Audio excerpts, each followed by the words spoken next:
আসসালামু আলাইকুম ভিউয়ার্স, কেমন আছেন আপনারা সবাই? আমি মার্জানা বলছি ইউকে থেকে। রান্না করে কাউকে কোনো কিছু বানিয়ে খাওয়াতে কার না ভালো লাগে, ঠিক তেমনি আমারও অনেক ভালো লাগে যদি কাউকে আমি কোনো কিছু আমার হাতের জিনিস বানিয়ে খাওয়াতে পারি। আমার প্রিয় 3জন মানুষের জন্য এই খাবারগুলো বানিয়েছি। আপনারা ভিডিওটা দেখতে থাকুন। আমি কার মাধ্যমে কীভাবে আমার হাতের বানানো খাবারগুলো আমি আমার প্রিয় মানুষদেরকে খাওয়াতে পেরেছি। তো আমরা সিলেটিরা সবাই কম বেশ পিঠা খেতে অনেক পছন্দ করি, আর যেহেতু শীতের সময় আমরা সবাই কম বেশ পিঠা ঘরে তৈরি করি। তো ভাবলাম যে আমার হাতের বানানো কয়েক ধরনের পিঠাই দিয়ে দিই। তো আমি প্রথমে এই চালগুলো গুঁড়ো করে নিয়েছি একটি শিলপাটার মাধ্যমে, আর এভাবেই আমার মা আমাদেরকে তৈরি করে খাওয়াতেন। রাইস ফ্লাওয়ারটা শিলপাটায় বেটে যদি তৈরি করেন তাহলে একটা দানাদার ভাব থাকে, আর খেতেও এই পিঠাটা অনেক ভালো লাগে। 3-4 দিন আগেই আমি এই পিঠাগুলো তৈরি করে আইস করে ফ্রিজের মধ্যে রেখে দিয়েছিলাম।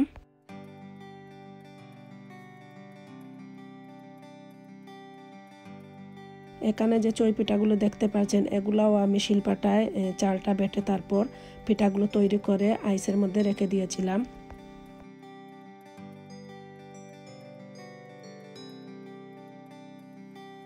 খাবারগুলি যেদিন পাঠিয়েছিলাম ওই দিন সকালে আমি ভাপ দিয়ে পিঠাগুলি সিদ্ধ করে নিয়েছিলাম।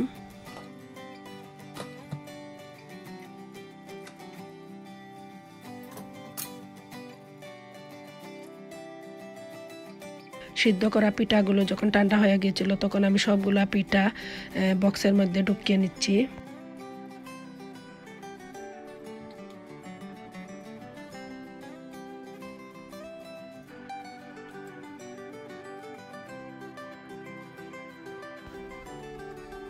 খাবারগুলো আমি সানডে পাঠিয়েছিলাম, তো স্যাটারডে রাত্রেই আমি চালের রুটিগুলো তৈরি করে নিয়েছি।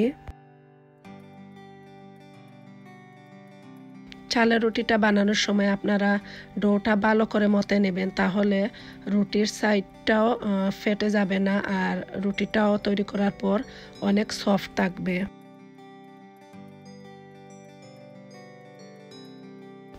শনিবারের সকালে আমি এই 2 ধরনের শুটকি চাটনিটা তৈরি করে নিয়েছিলাম। একটি হচ্ছে লাউ পাতা দিয়ে শুটকি চাটনি, আর আরেকটি নর্মাল যেটা আমরা গুঁড়োমরিচ দিয়ে করি ওইটা। তো লাউ পাতা দিয়ে যে চাটনিটা আমি তৈরি করেছিলাম এটা আমি শিলপাটায় বেটে নিয়েছি, আর অন্যটা আমি ব্লেন্ডার দিয়েই তৈরি করেছি।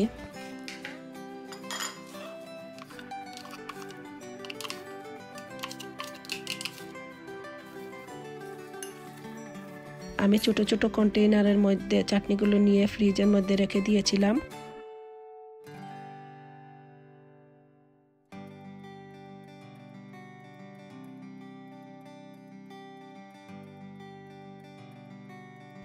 এখানে আপনারা দেখতে পাচ্ছেন আমি নারকেলের ফব তৈরি করছি।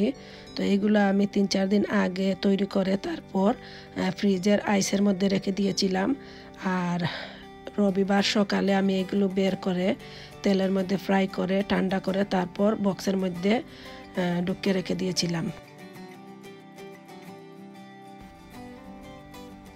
এখানে দেখতে পাচ্ছেন আমি তৈরি করছি অরেঞ্জ ফ্লেভারের শিফন কেক। তো এগুলা আমি ফ্রাইডে বিকালে তৈরি করে রেখে দিয়েছিলাম।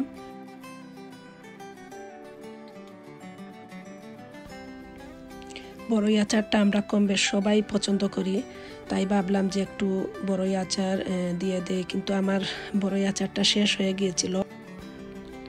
তো শুকনো বড়ই ছিল আমার ঘরে, আর আমি আমার বোনের কাছ থেকে রেসিপি নিয়ে আচারগুলো তৈরি করে নিয়েছি।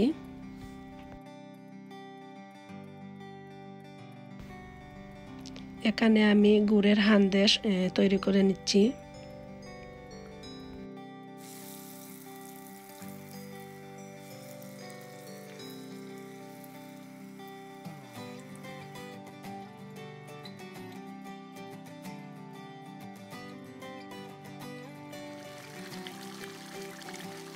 এখানে আমি একটা মাংস ভুনা করেছি সাতকরা দিয়ে।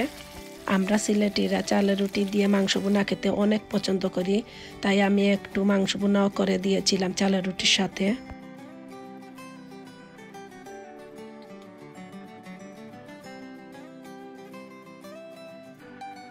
শুটকি চাটনিটা তৈরি করেছিলাম চিতই পিঠা দিয়ে খাওয়ার জন্য, আর এখানে আমি চিতই পিঠাটাও তৈরি করে নিচ্ছি।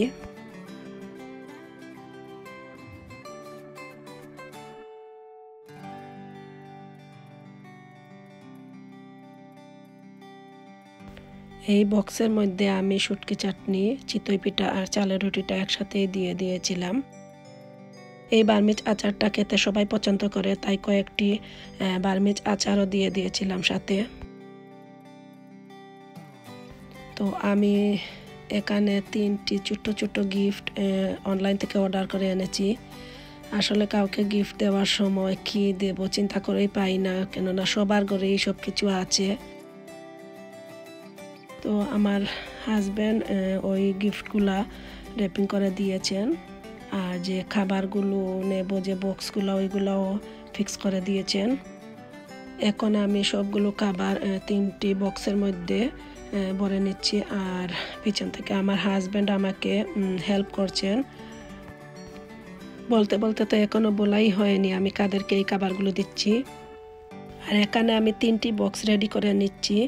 একটি হচ্ছে মনির জন্য, মনি আমার বেস্ট ফ্রেন্ড, আর ওর একটা ইউটিউব চ্যানেল আছে মনি ফ্রম সুমনিস ফ্যামিলি। আমি ডেসক্রিপশন বক্সে মনির ভিডিওর লিঙ্কটা দিয়ে দেব। প্লিজ আপনাদের ভালো লাগলে ওকে সাবস্ক্রাইব করবেন আর পাশে থাকবেন। আর অন্য দুইজন হচ্ছেন শামিমা সাদ্দাত ফ্রম গ্লেস মম ব্লগ আর Runa Khan from Bangladeshi mom UK. ওনাদের ভিডিওগুলো দেখি আমি, আর অনেক ভালো লাগে ওনাদেরকে আমার। তাই আমার পছন্দের মানুষগুলোকে আমি যে আমার হাতের খাবারগুলো বানিয়ে খাওয়াতে পেরেছি। তো মনির হাজব্যান্ড সুমন ভাই, ওনার শরীরটা একটু খারাপ ছিল, তারপরও উনি কষ্ট করে রুনা আপু আর শামিমা আপুর ঘরে খাবারগুলো নিয়ে পৌঁছে দিয়েছিলেন। তো ওনাকে অসংখ্য ধন্যবাদ। কথা বলতে বলতে ভিডিওর একেবারেই শেষ প্রান্তে চলে এসেছি।